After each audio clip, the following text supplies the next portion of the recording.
Yes, sir. We're back with another banger. What's going on, you guys? On our way to 5K. I appreciate y'all for showing all y'all support. Yo, we're like right around the corner to 3K. I appreciate all y'all. Get them subs up, get those likes up. Show some support if you guys like what I'm doing on the channel. I appreciate y'all.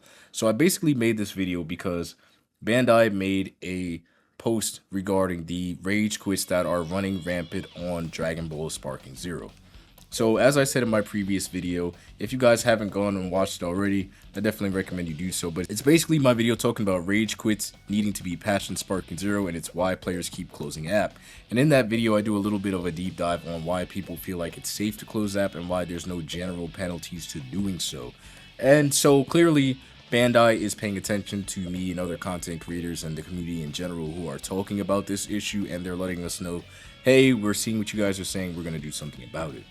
Now, what are they going to do about it? Basically, the post is saying that all they're going to do for now is increase the penalty of which people who are currently rage quitting frequently, and basically make sure that the penalty is heavier if you're going to consistently keep doing it. And that's a very vague statement, and hopefully they release more of a actual blunt statement, but as of right now, this is not good news because the problem isn't that people are just rage quitting, but the main problem is that when people rage quit, you don't get your points for it, and there's, again, essentially no real punishment for it. So even if they increase the punishment for rage quitting, as in if you do it more frequently, then we just time you out faster, that's still not a really good fix, just because of the fact that people can go on alternate accounts and keep doing it anyway. And again, the main problem isn't that people are closing app. It's definitely a huge problem, but we want our points. If I sit there and I spend 10 minutes on DP and someone closes app, I want my points and I want that person to lose their points. Don't just keep them from getting online. These people need their points to be decreased to the point where it's just not worth rage quitting. I would make it so severe to the point where rage quitting 5 times in a row completely deranks you. Maybe once, maybe even twice, on top of keeping you offline for a limited amount of time. These are the type of severe penalties that I would start to enlist because these rage quits are completely out of control.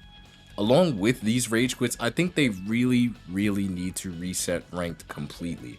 Now, I know this is a very controversial statement and a lot of people would lose their shit, especially if you're Z rank and you grinded this hard and you have to do it all over again, but hear me out. Before you start typing on your keyboard, hear me out. If you can get to Z rank with all the cheese and BS tactics that you can deal with now, I guarantee you that if you are Z rank and you got there legitimately, you're already stronger than 90% of the Sparking Zero player base.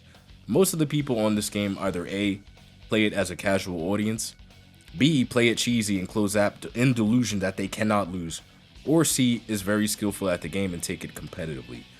The only way to get back at these delusional players who hop online and make the game miserable for anybody else who's trying to enjoy themselves is to completely strip them of their rank, on top of adding severe penalties so that they cannot do what they have been doing. That way they're forced to stay at a lower rank if they are not good enough to get at a higher rank, which, again, 90% of the player base at this point is not. Most people do not understand the fundamentals of Sparking Zero, relying on characters or specific tactics to win, such as sparking, afterimage, gimmicks, and characters like that. And unfortunately, a lot of people had to suffer during that wave. But I think honestly, the best revenge at this point would be to literally just reset everybody's rank. And if you're good, you will literally get to Z rank 3 to 5 times faster than you did initially.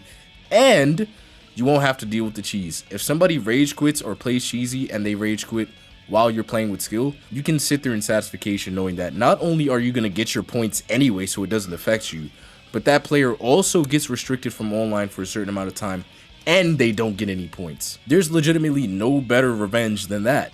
What's that? You want to hop online with Broly and spam Key Blast? Okay, I beat you. You close that? Cool. Guess what? You're not going to play for the next hour. If you want to hop on an alternate account and do that anyway, I mean, that's your business, but at least you won't be reaching the rank that you want to, and you won't be able to do it for a long period of time, because if you close app on your alternate account, guess what? You're banned again. I don't know to what extent a lot of these players would go to make 3 and 4 alternate accounts just to play Toxic Online, but majority of people aren't going so far to their way to make 3 and 4 accounts just to play Toxic Online. It's just not that deep. At that point, they would just play another different game, unless you're the Storm community, but we'll get to that in another video. But that would just be my proposition. I think that's really the only way to fix rage quit penalties and punish the players who have been making the game unbearable up to this point. Sparking Zero is a very fun game. And again, to be honest, I stand on the premise that it's not the game's fault. There are plenty of things that this game has done wrong and can improve on. But it cannot be ignored and understated how much of the community goes out of their way to make it unbearable, to make it toxic.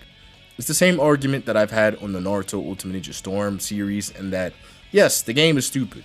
Yes, the game is unbalanced, but it's up to the player to decide what type of playstyle they want to have and what type of environment they want to bring to the game.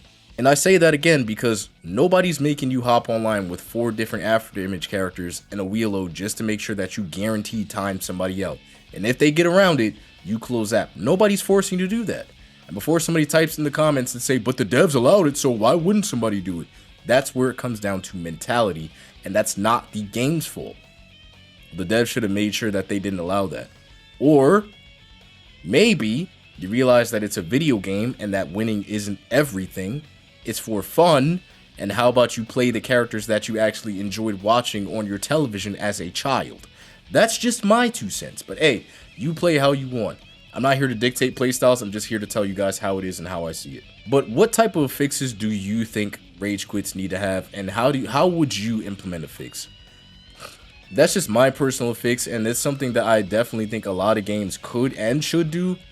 And especially in this game where skill is more of a prominent factor to whether or not you can abuse certain things. Like I said, there's a lot of unbearable playstyles, but you can beat it. I've beaten plenty of after image teams. I've beaten plenty of Brolys and fusions.